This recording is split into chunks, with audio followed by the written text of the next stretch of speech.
तर नमस्कार पब्लिक, मी तुमचा आदिवासी पोर्या हुशार धूम आजच्या ब्लॉगमध्ये स्वागत करीत आहे। इकडं मी आणि माझा मित्र निघालो।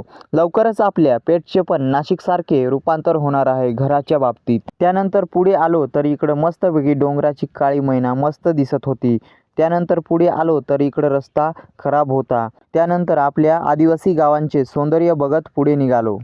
इकडे तर चक्क नदी झुळझुळ वाहत होती, कारण नदीवरती छोट्या मोठ्या केट्या बांधलेल्या होत्या, त्यामुळे इकडचं पाणी सतत वाहत होतं।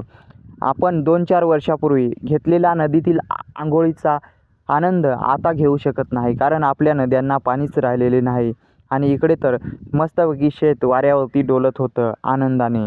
त्यानंतर काही वेळातच आपल्या ओमकार भाऊंच्या गावामध्ये पोहोचलो। पुढे मंडप दिसत होता, त्या दिशेने निघालो। आल्यानंतर आपले रील स्टार ओमकार भाऊ यांना हळद लावली। त्यानंतर तेथे मस्तपैकी सोड्याचा आस्वाद घेतला। त्यानंतर मग तेथून आम्ही पेठकडे निघालो।